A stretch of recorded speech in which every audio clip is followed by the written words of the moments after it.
What's up, true believers? Chris Mack coming at you with another sweet weekend figure review. Today we are going over the DC Multiverse Batman vs. Superman Dawn of Justice Knightmare Batman.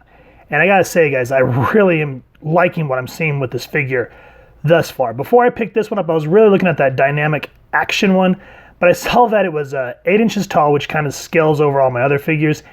And then I saw the price tag and I went, no, hard pass. But then I saw this one and I figured, that's a good compromise, and we'll see if I'm right here in a minute. But as you can see here, everything looks promising. And what's kind of cool is it's like another collect and connect, but you get a Grapnel Blaster replica, and I'll talk about that here in a second. So here on the top, you get that cool, I liked when they were doing these red multiverses. I just like that spiral. That looks really neat. Then you get the cool BvS logo there on the top. And then I like that they actually put Ben Affleck there on the side. You come around, you see Ben Affleck again, Batman versus Superman. And then there's a little read up here, which I'll go ahead and pause so you guys can check that reading out. And you come around here to the back, and so the grapnel thing, you actually get to build a blaster replica. It looks really, really neat. So you have that. There's another read up here. I'll make sure to pause that, as well as the figures that you need from this line. You come around to this side, it's just the red stuff with the multiverse. I just really think that red's nice, and that cool logo there just really helps enhance it. Come back around to the front, nothing really there. On the bottom, all the legal mumbo jumbo, who cares? But what we do care about is this Nightmare figure cool or not? So let's go ahead and get the Nightmare here out of his box and get a closer look at him. And here's the Nightmare Batman out of the packaging.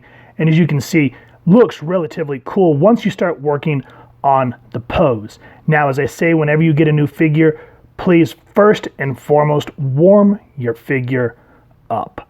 Some people use blow dryers, some people use warm water.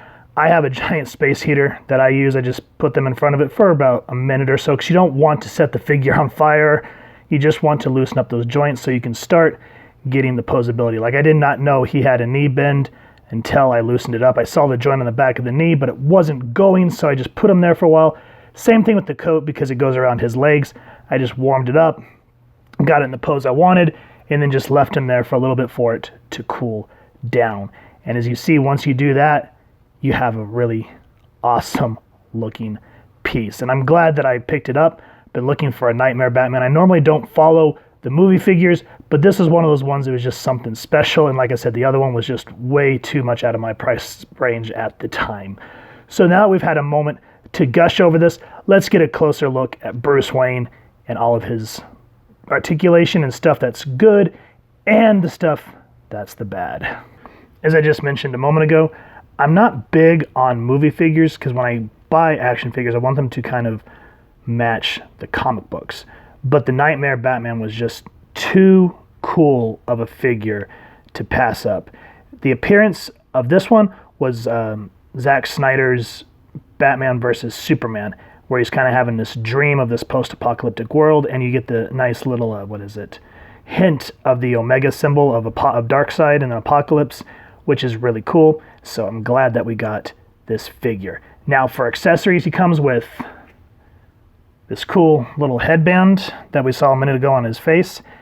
And I'll get a close-up on this bad boy for you.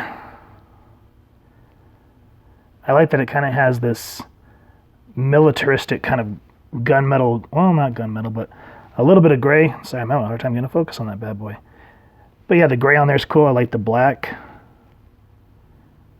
Just really nice overall. A little bit of black splotch there. It is what it is, But it's really, flexible. So you can take old bats here and you can either stretch it. You have to stretch it, so be careful. So you can kind of stretch it and either just put it over his head like he had in the movies, or pull it further down with your fingernails. And yeah, that looks good. Fits perfect. Just again, be careful, don't snap it. If it feels like it's gonna snap, don't do it. But you know me, I'm crazy, I'm gonna do it anyway! And yeah, that just looks absolutely awesome on bats. So I like the headband, but the goggles. I think those look very, very nice. The other accessories that he comes with 3 Batarangs. So let me get another focus, because, bloop, bloop. Now, here's one thing that y'all may want to be aware of, is when they first come out of the packaging, They are crooked as all get out. So, I mean, if you want that bow in it, sure, I'm not a big fan of that. So what I did is I took one of them. I'm going to do it to the other three, but for the comparison, I wanted to show it here. So you see the bin there? The one that I did is I took it into my space heater, warmed it up to all get out, and then put it underneath a clamp and let it cool off. And just see how much better it looks flat. It looks more, what do you call it? It looks more movie accurate.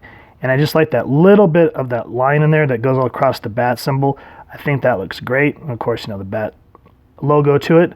So yeah, these are really cool accessories. Just if you're going to heat them up, again, be careful. If you're not sure what you're doing, don't do it. Or if you have a friend that knows how, have them do it. Or, you know, if you want to go online, check out some YouTube channel stuff. That's how I learned how to do this.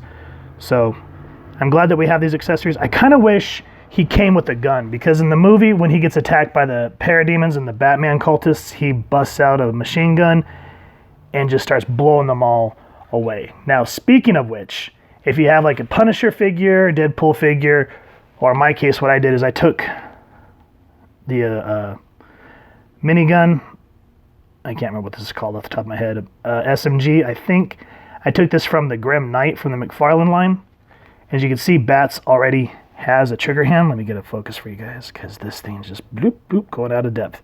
So he already kind of has a trigger figure, which you'd think, okay, I'm going to give him a trigger figure. Why didn't they give him a gun? So I warmed up the hand a little bit. Again, always warm up your figures. Worked it in there. Kind of wedged the finger a little bit. And yeah, look at that. You can see him going to town on Darkseid right there. So again, always be creative. So, you know, if the toy line, or the figure line, should I say, drops the ball, this is a way for you guys to be creative. And that looks good. I mean, this is a little more gray, which matches the figure, which we will be going over soon. But nonetheless, that looks good in his hand. He's just kind of like, hey, yo. I'm going to show Apocalypse what's up. So yeah, that's a kind of a cool idea. I just wanted to give you all another way to be creative. Now for the paint apps, I really like the head sculpt. The cowl looks nice. I like that you can see a little bit of the white of the iris and the black eyes, or the brown actually. See, I like that. That looks good. There's no smudging on it. Nice and clean. I like that they kind of give the grimace here. So, you know, in the cowl, it looks like he's showing emotion. So it's just not an emotionless serial killer. You know, no. The skin tone's great. Great work there. Line work. I like that they don't add the shadows. So when you put it under lights, you can get your own. Like the horns. I don't know, at first when I saw the movie, I didn't like the short horns, but now that I see them on the figure and then watching the movie several times, it just reminds me of Frank Miller's Dark Knight's Return, so I'm okay with that. I like the scarf. I kind of wish, instead of it being a piece, I kind of wish it was kind of cloth, so it would kind of flop around, but still that brown on there with a little bit of black wash, or dry brushing black, as I like to say, looks good. Love the bat logo. I just think that looks good from the movie, and it kind of has that Kevlar look to it. And of course the gray from his Batman outfit. I like that silver belt, very nice and reflective. You can kind of see all the fancy little pouches for his utility belt.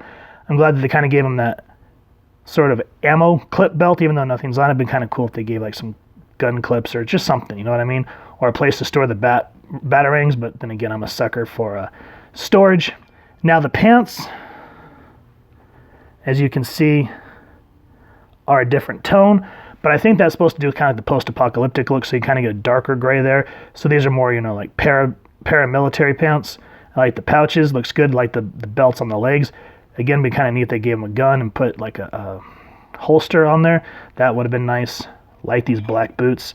Those look really good. And then I like the black that goes through here on his gloves and then wraps into kind of like a boxer hands. And then I like that they have the bat... I don't know what they call those, the little wings or the little metal tips. I forget what those are called, but I'm glad that those are added. Just really looks nice. And then of course it's supposed to be, again, kind of a Mad Max world. I like the wrap on the hands.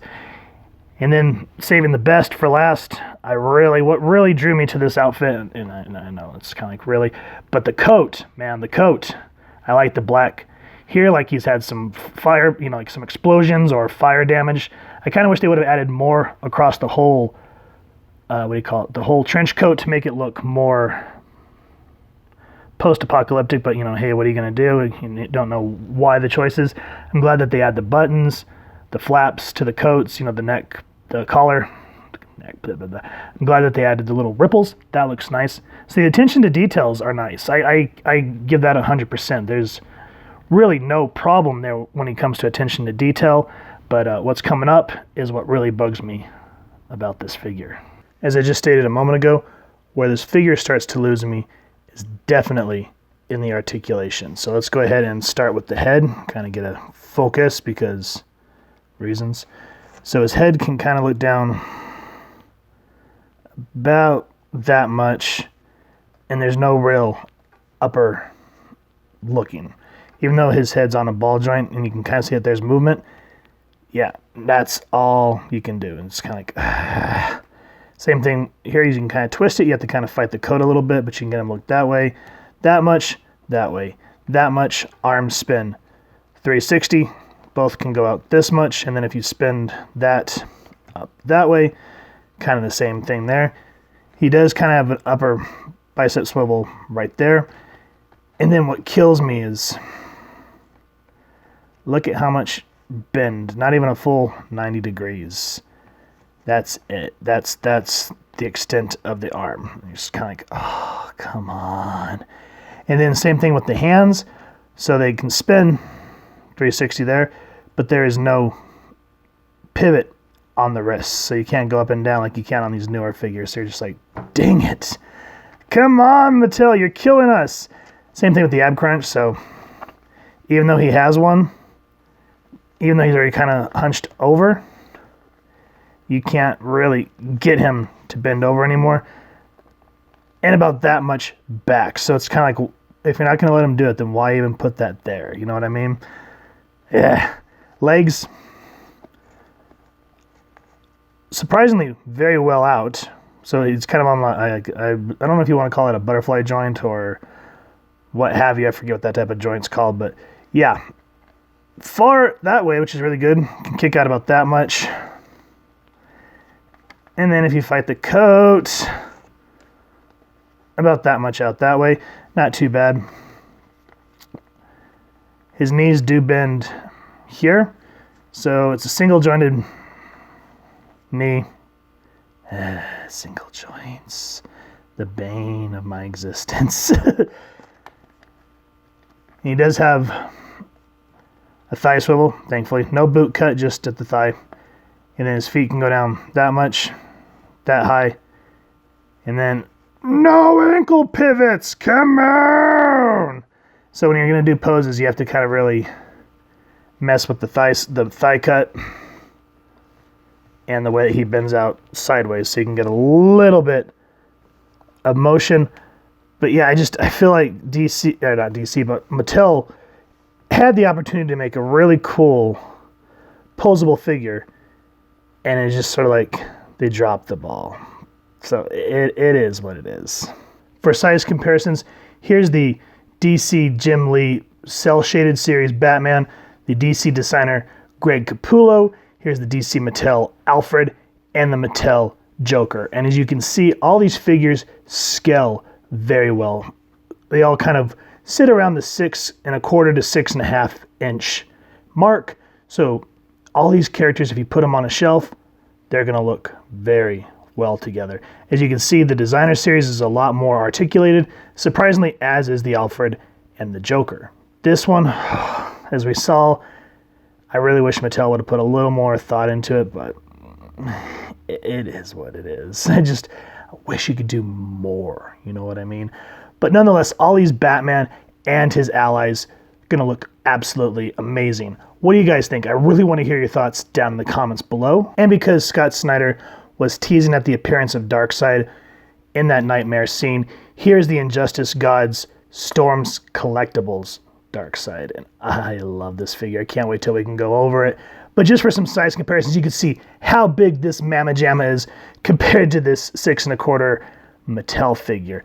But nonetheless, you put these two in a fighting scene and you're going to see that, oh boy, the stakes are high because, Darkseid is essentially a demigod going against a guy that just has a lot of brains and wit about him. So there's some comparison for y'all, and if you have not found this figure, I highly recommend picking him up. Overall, I'm happy with this Knightmare Batman. Some of the articulation, like the legs, single jointed, and no wrist pivoting, and the single jointed elbows and the lack of the ab crunch and head crunch. Those are some really frustrating things about this figure that I will admit. I mean, it's an older figure, so c'est la vie, it is what it is.